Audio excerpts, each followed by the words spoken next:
What's going on, guys? This is Mr. Lock and Load here. Got a new segment for you. This segment of videos is going to be on combat medical equipment. This is what you're looking at as my personal here. This is what I call a level 4. You could call it a level 5 for some of the guys that are into the different variations of technical instruments that are in each kit.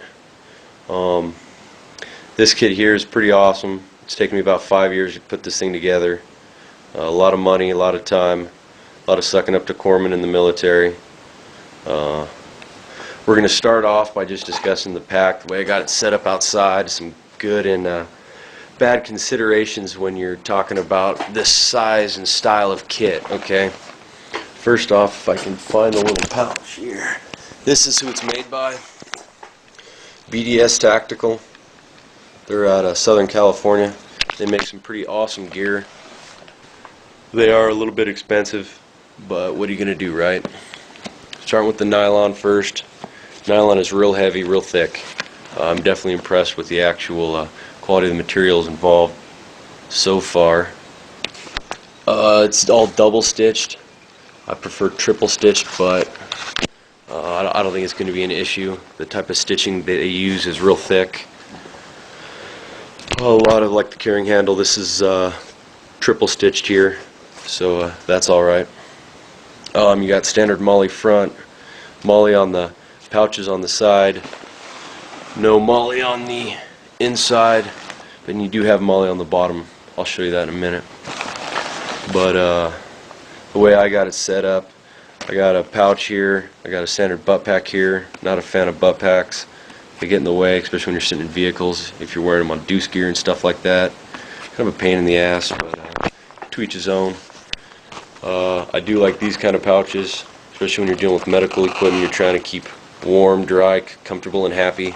So hopefully you'll never have to use them, but if you do, you want a happy dressing.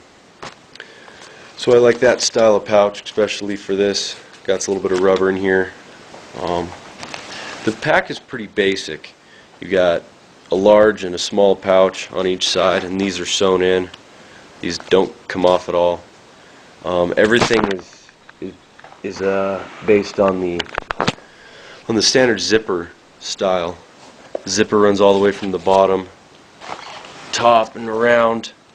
When you unzip it, as you'll see, it folds completely in half. Almost makes kind of like a flat table, so you're not digging into stuff. That's a big thing with me if you're dealing with medical kit. It's one thing to be digging in a backpack for some crap, but when seconds count, you need to be able to get in there and find what the hell you're doing and not screw everything up. So it's kind of the overview of the way I got it set up there. It does come with this Med glow-in-the-dark tag. That's an IR flag. I'm just a patriot like that, so it's the only reason I have it on there. It doesn't have a purpose. I think it's just badass. 2 carrying handles. I think that's a good feature. I like carabiners on my packs. What am I missing? Oh, we'll talk about the straps here. Straps. I think this is a downside of the pack. As far as quality and workmanship go, I think they're awesome, but they need to be bigger and they need a little bit more padding, I'd say. They could be another inch or so, inch and a half wider, thicker, better material. But that's just me. You do have a chest and belly harness. I think that's an awesome feature. Fully adjustable, of course. As the shoulders come down, instead of coming straight back to the pack, they break in off in like a 45-degree angle.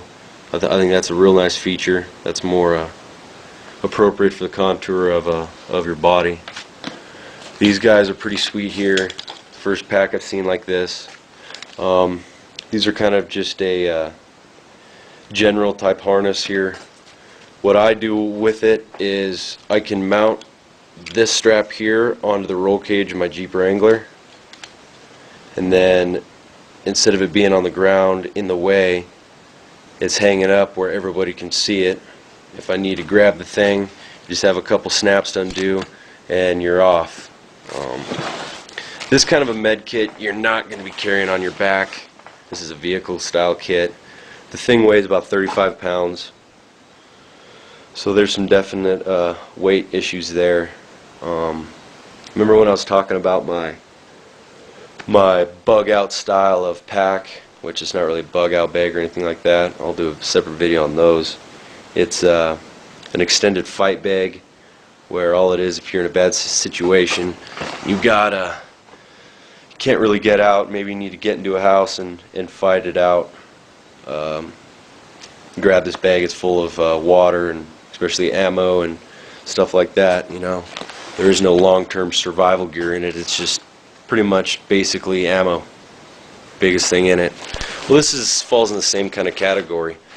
This is, oh shit, go grab the med bag. So that's kind of the principle behind it. As you can see, it's definitely longer. It's more vertical than it's horizontal. I like this style of bag. I like tall, long bags compared to short, little fat bags for this application, and that's because of how it opens, and I'll show you that, alright? But this is pretty much the rough of the outside of it. I haven't really seen this bag out. I've never seen a review done on it like YouTube. Maybe I'm not looking hard enough. So hopefully this will put you in some right information on something you can get. Remember, the biggest thing I'd say is having this kind of a zipper that runs all the way around. So when it opens, it opens up like a butterfly and lays flat. I'll show you that in a minute. So this is part 1. Mr. Lock and Load here, talking about a level 4 trauma kit. So, alright, see you in part 2. What's going on, guys? Mr. Lock and Load here, coming at you with part 2 of my advanced medical kit. Part 1, we just talked basically overview of everything on the outside without digging into anything. Well, let's start digging into some stuff, but I gotta give you a quick disclaimer. I'm not a doctor, I'm not an RN, not an EMT, nothing like that. I'm not going to discuss any kind of procedures and how to do anything. I'm not an expert, so we'll leave that up to the experts. If you look at my subscriptions, guys that I'm actually subscribed to, TACMed 2003, they're Tactical Medical Solutions. They are badass. They know what they're talking about, and they have some awesome live tissue demonstrations. I have a lot of their brand of their equipment in this pack, so it's a really good reference point for me. So if you have any questions on how to do something or want to learn how to do something, hook up with those guys and watch their videos. So that's my little disclaimer. Alright, zippers. Remember I said I'm a big fan. Zipper needs to come all the way around and all the way down. You don't want it to come halfway, and I'll show you why. Normally you do this with 2 hands. Shit's going crazy. Everything's nuts. You got somebody bleeding out or something. Who the hell wants to dig for something? Let's just open it up. Now we have a flat table to work on. Okay? I can find exactly what I'm looking for because I know where everything is. Alright? Big thing.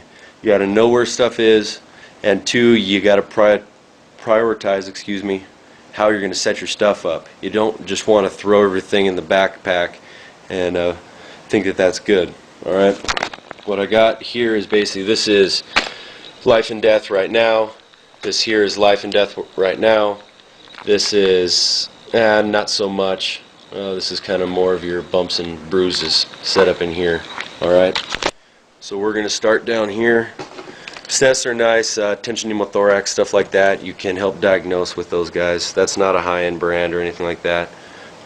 Get those out of the way real quick. Tourniquet, obvious reasons. I'm got a lot of hemo stuff in here, just because number 1 fatality on a battlefield is bleeding to death. Number 2 is tension pneumothorax. Need to know how to dress both. There's 3 pouches here. These are all Velcro, and I can rip it right out. I basically have it set up. They're all 3 are practically the same.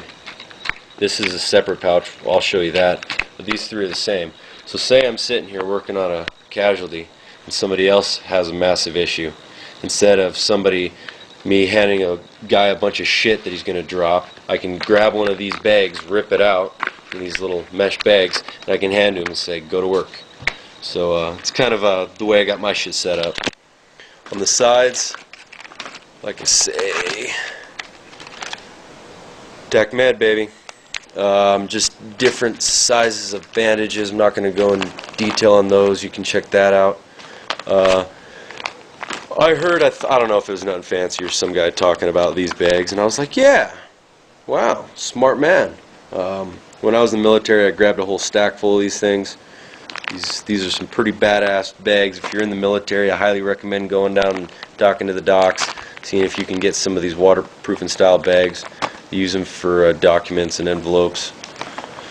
So consideration before you get out. I heard that they've been discontinued. I don't know. But right there,